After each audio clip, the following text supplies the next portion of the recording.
Quand je suis au centre de ce cercle que vous constituez, là tous, je me sens vraiment remplie d'émotions.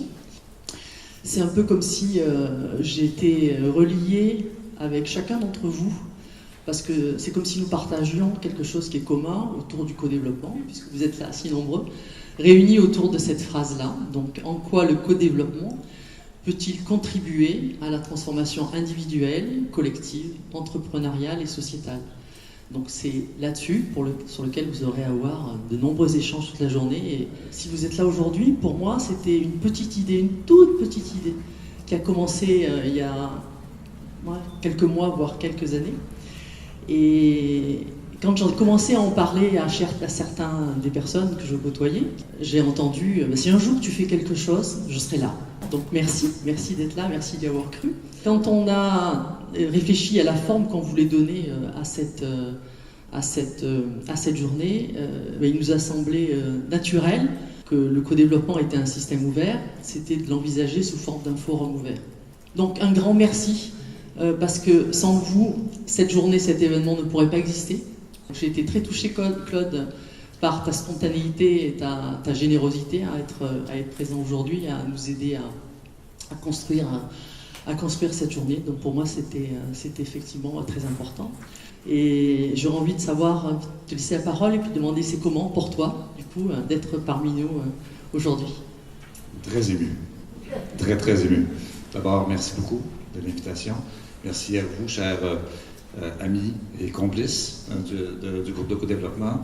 Nous avons démarré comme ça un peu modestement il y a 20 ans et c'est fabuleux pour nous. Si vous savez de voir comment ça a pris de racines en France en particulier, en Belgique aussi, un peu ailleurs, mais quand même, Champagne, c'est des racines françaises quand même. Alors nous sommes dans le co pour la collaboration, la coopération, il y a aussi la complicité et la co-construction.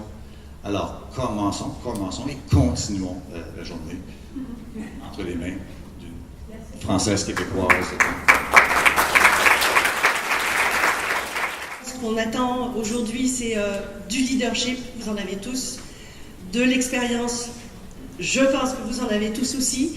Savoir-être et savoir-faire, on va vous expliquer comment on va dérouler le forum ouvert. Donc comment on va travailler tous ensemble aujourd'hui pour pouvoir créer encore plus d'idées et éventuellement, peut-être, on ne sait jamais, des affinités de discussion par la suite. Parce que le forum ouvert, c'est pas une fin en soi, c'est un début.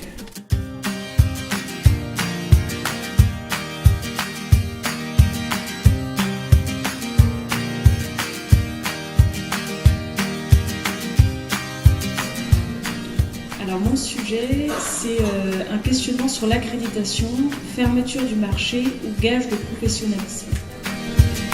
Alors, ma question est sociétale, c'est comment le co-développement peut favoriser le vivre ensemble, la reconnaissance de la diversité et des différences.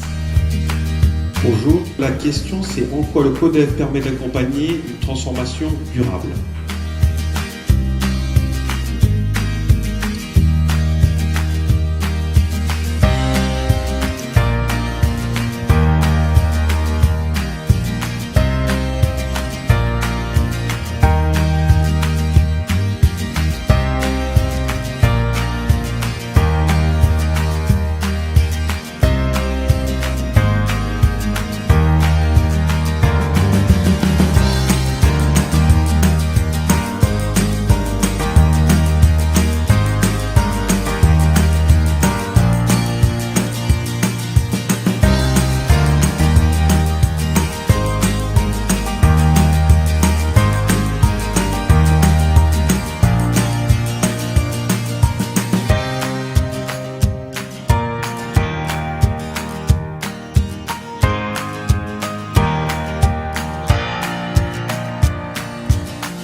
Et le 3, le co-développement pour faire de l'apprentissage à l'art de vivre.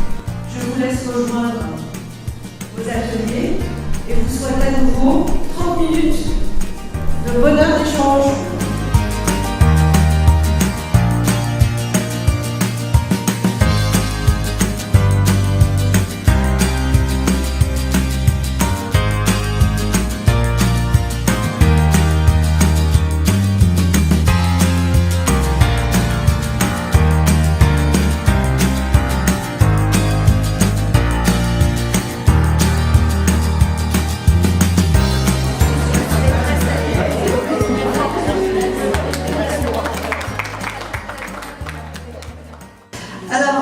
Comment mesurer l'impact du CODEV sur la transformation des organisations? Donc cet après-midi, on s'est dit, mais finalement, pourquoi mesurer l'impact?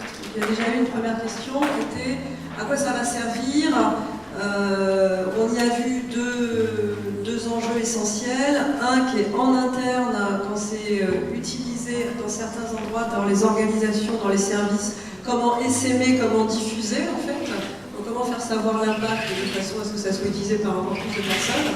Et puis le deuxième enjeu, c'était pour les personnes qui sont facilitateurs externes et qui veulent convaincre des clients potentiels de faire du co-développement, qu'est-ce qu'on peut mettre en évidence comme impact. Donc on a essayé de s'inspirer de ce qui se faisait ailleurs et on est reparti par exemple on est un certain nombre de coachs dans la salle, de ce qui se faisait en coaching. On s'est dit on peut peut-être essayer de motiver une association, pourquoi pas la QCP ou d'autres, pour réfléchir à est-ce qu'on ne pourrait pas faire la même chose en fait autour du CODEV. On s'est dit aussi qu'il y avait déjà des entreprises, des services qui étaient utilisateurs, donc on pourrait aussi aller les voir, les interroger pour leur dire mais vous en retirez quoi de ça?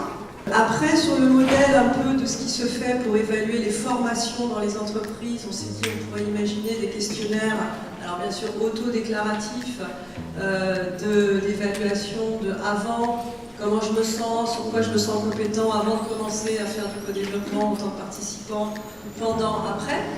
Et puis la conclusion, ça a été finalement la meilleure façon, c'est que les gens essayent, parce que le co-développement, l'essayer, c'est l'adopter.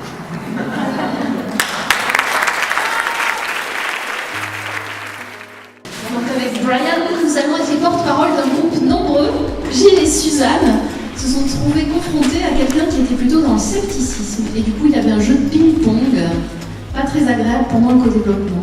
Et à ce moment-là, ils ont pris un peu de recul et ils ont utilisé d'autres schémas de pensée. En fait, ils ont commencé à réfléchir sur cette courbe de la théorie U. Et donc, du coup, ils ont pu, dans cette anecdote, finalement, un exemple réel qui s'est passé, travailler avec le groupe pour qu'eux, ils se rendent compte également d'être freinés potentiellement à ce stade. Et avec un peu d'échange expert avec les facilitateurs, le groupe dans sa totalité, donc pas seulement une personne, pas la personne qui freinait, mais le groupe dans sa totalité a pu arriver justement à un point beaucoup plus profond sur la courbe de la théorie U. Parce que justement, on disait en termes de temps, en cartographiant les étapes du co-développement dessus, on arrive à peu près à la moitié du temps quand on arrive en bas, mais on se disait qu'on arrive peut-être aussi à peu près 70% d'énergie dépensée. Et ce que l'on peut dire, c'est que cette grille de lecture, en fait, elle est utile pour les facilitateurs. S'il y a des moments où il y a des difficultés, c'est que ça travaille, et c'est normal. Et ça veut dire qu'on va aller profond et qu'on va monter beaucoup plus haut dans les fruits, dans les résultats. Donc voilà, il y a plein d'avenir à utiliser ces structures de transformation et se dire par rapport à du CODEV, c'en est où, j'en suis où, il y a ces points difficiles, c'est bon, je suis sur le bon chemin. Mais on peut l'utiliser pour d'autres processus d'intelligence collective que le co-développement. Nous sommes un certain nombre dans la salle à faire du management et du co-développement. Le co-développement et surtout pratique, on sent que c'est quelque chose qui nous fait évoluer notre point de vue personnel. Et quand on fait du management, eh bien, ça nous fait évoluer vers une posture de manager-coach et on ressemble à ça. J'espère que vous vous reconnaissez tous. J'en profite pour remercier Bruno pour sa contribution dans ce joli dessin. Donc le manager coach, qu'est-ce qu'il est, quelles sont ses caractéristiques? C'est quelqu'un qui a appris à dire qu'il ne savait pas et qui a demandé de l'aide à ses pairs. Et donc en cela, il ne ressemble pas au manager super-héros. D'ailleurs, vous voyez, il ne porte pas de costume blanc ni de cape. Donc voilà, donc ça n'est pas un super-héros, c'est un manager de nouveau genre. Donc on voit que c'est quelqu'un qui sait écouter. Ça, c'est quelque chose d'important également. Il a du cœur, c'est quelqu'un qui est rond,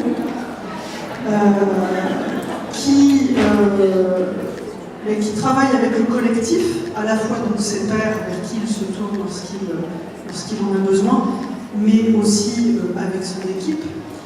Et c'est quelqu'un aussi qui s'appuie sur son équipe, sur l'expertise de son équipe, et donc qui est plus dans le questionnement.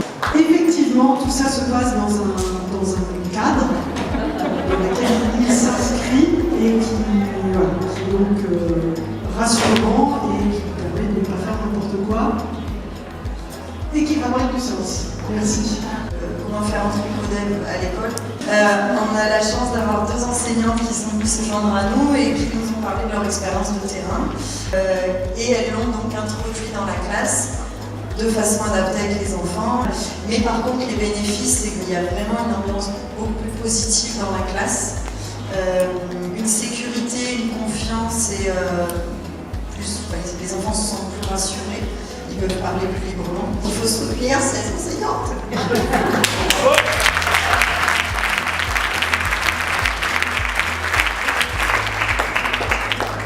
J'ai entendu déjà qu'il y avait des choses qui se faisaient et que l'aventure continue parce que je crois qu'il y a eu des mises en relation, il y a eu des formes qui ont été prises en termes de vos curiosités de ces échanges.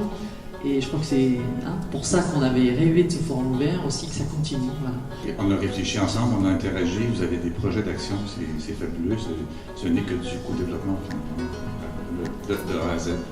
Et moi j'ai voulu prendre un petit moment aussi pour vous remercier, toi et le comité d'organisation, parce que vous avez fait preuve d'une très grande générosité. Je sais que vous avez travaillé là-dessus depuis longtemps.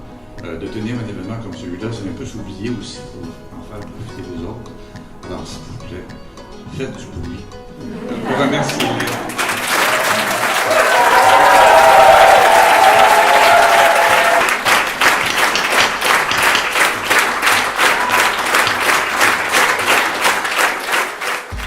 Alors, c'est une belle journée d'ouverture, d'échange et surtout de pouvoir benchmarker entre les différentes entreprises. Parce qu'on fait du co-développement depuis des années, mais en interne. Donc là, c'est vraiment le partage.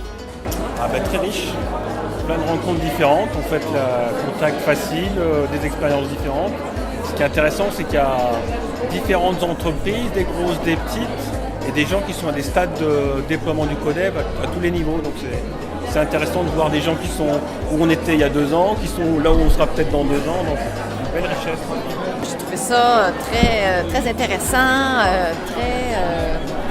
très dynamique, très coloré. Et ça m'a amené à faire des réflexions sur des sujets auxquels je n'aurais jamais pensé, qui étaient en lien avec le co-développement. Ça a été très riche, beau, émouvant, fertilisant, donc un bon moment de partage, créativité. Très bien, je pense qu'à la milieu de la journée, j'étais déjà ravi. Là, on fait marcher l'intelligence collective, au fait, une taille énorme, donc c'est magnifique à refaire, c'est sûr. C'était intéressant de participer à cette animation Forum ouvert. Je trouve ça vraiment très intéressant pour impliquer chacun à partir des sujets qui intéressent la personne et permettre le partage, l'échange et de bouger aussi. Donc je trouve que c'est vraiment agréable comme animation, comme journée. C'est une super belle journée. D'abord parce que c'est une journée d'échange. On se rend compte en plus de ça qu'il y a plein de personnes qui pratiquent la facilitation de co-développement et que finalement tout le monde a une sorte de responsabilité sur le fait d'avoir une belle pratique. Et quelque part, une journée comme celle-là, ça renforce le sens de porter le sujet du co-développement, quelles que soient les organisations dans lesquelles on intervient. C'est une journée extrêmement riche parce que c'est des échanges, des questionnements, des réinterrogations et toujours ce plaisir à travers le CODEV finalement de grandir et d'apprendre grâce à l'autre, avec l'autre. pour les autres et pour soi. Donc un beau moment et bravo aux organisateurs.